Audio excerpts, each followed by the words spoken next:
Hi, my name's Ben. I work for the Game Haus, and today we're looking at the 2023 NFL Top 100 as voted by TGH. So a few of us TGH writers get together, we pick our own NFL Top 100, we assign point totals to them, and then we add them together to get our consensus Top 100. We usually do this project around June and July, just when the NFL is starting to ramp back up, the excitement's starting to ramp back up. And today we're looking at 100 through 91. Kicking off the list, we have Danielle Hunter of the Vikings. He bounced back, having 10.5 sacks in 2022, and has had double-digit sacks in 4 of the last 6 seasons, according to Joe. Obviously, a big part of that Vikings defense that is not always good, but always has the potential to make a big play. Next, we have Tyron Smith, who is pretty self-explanatory. He's absolutely a key part of that Cowboys offensive line. He suffered an injury last year and then transitioned to right tackle, filling in for Terrence Steele. When he's healthy, he's one of the best left tackles in the league, so we'll see where he lines up this year.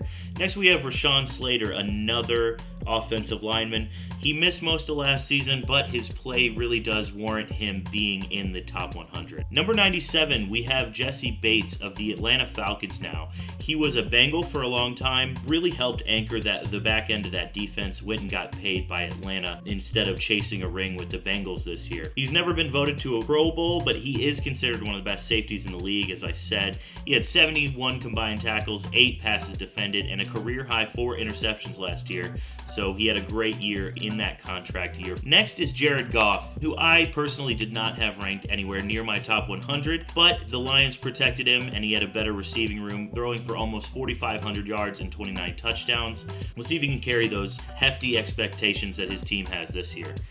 Number 95 is Aaron Jones. He had a touchdown dip last season, but he still racked up 1,121 yards on the ground, plus 400 yards through the air. He did have a fumbling problem last year, which really knocked him down, but he did have a huge workload, so makes sense that his fumbles would go up a little bit. Demario Davis at 94 had his first ever Pro Bowl season, and he made his 4th straight All-Pro team in 2022. He had 6.5 sacks and 100 total tackles. Number 93, we have another Bengal, DJ Reader, an interior defensive lineman, which is sort of an unsung position, obviously. 27 total tackles and only 1 tackle for loss in 2022, but as you can see, Joe says here, his impact is larger than that. He can take on multiple blockers and really frees up that interesting defensive scheme that the Bengals play, especially in the second half. Number 92 is Brian Burns, subject of a bunch of trade rumors last season, but the Panthers said he was too valuable to let go of. He had a career high in sacks, 12.5, and total tackles at 63,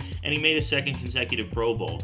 Makes sense that he was on the trade block last year. He is a key part of that Panthers defense, and even without trading him, they got the number 1 overall pick. And then finally at 91, we have Javon Hargrave, and Nick Bosa is certainly excited to have Hargrave on the 49ers. He had a career-high 11 sacks and 60 tackles last year, one of the most dominant interior defensive forces, again, one of those unsung positions on the interior of the defensive line. He makes a good 49ers defense even better. We're going to be going through all top 100 for the next few weeks, so I hope you stay with us, and thanks for watching. I appreciate it.